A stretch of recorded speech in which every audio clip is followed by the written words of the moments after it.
at Eldoret Police Station pending conclusion of investigations. Your Honor, the suspects were arrested following a report made at Soy Police Station by OB number 17, /1/4, 2022. They're being investigated for various offenses including attempted murder, malicious damage, incitement to violence and election offenses, as well as creating disturbance, among others.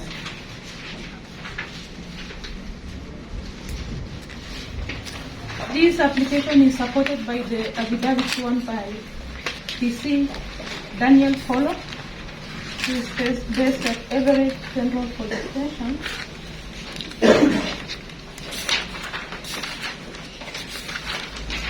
And they have been brought to court within 24 hours. And pursuant to sub-article G of Article 49(1) of the Constitution, we are seeking for the orders for continued detention to conclude investigation. Just to mention, some suspects related to this case are being investigated from Nakuru County. The suspects were arrested following skirmishes that occurred on the 1st of April 2012. And initial investigations have revealed that they were sponsored and very to the burial of the late Jackson Kibor at Kebenes within Wasingishu County, where they caused the chaos as well as destruction of an helicopter which belonged to the former Right Honorable Prime Minister Odinga, Raila Odinga, and other dignitaries who are present.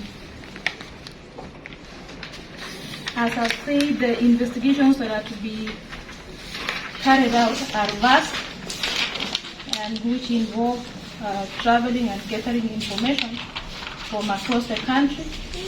It is not limited to Wasingishu County.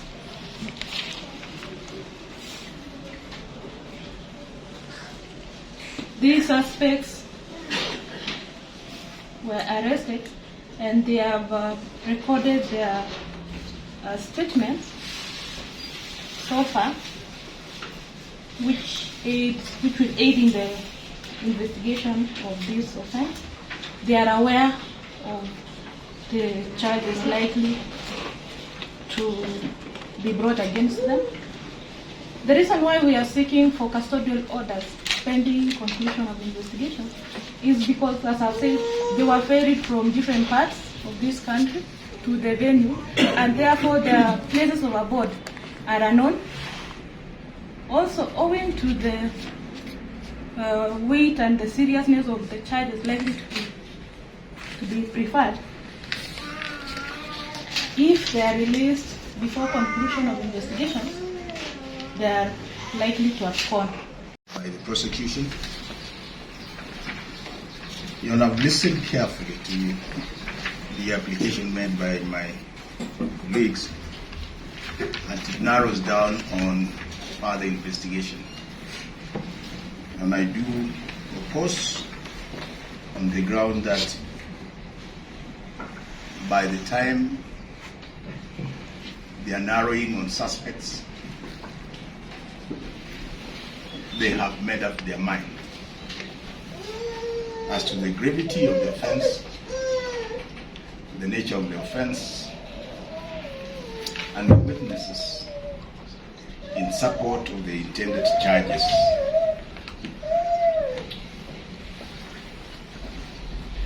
Your Honor, right to a fair hearing is a non-derogable right under the Constitution. The right to a fair hearing does not begin at the actual hearing. It begins with alleging that so and so has committed an offense. From that time, the flight of right to a fair hearing takes off. Your Honor, whether they recorded statements or whether they have not recorded statements, they have stated that they know the nature of offense that they intend to use against the suspects. The veracity of an offense is not weighed upon the number of suspects that are supposed to be arraigned in court. An offense is an offense. The rights of a suspect is to be protected by the law.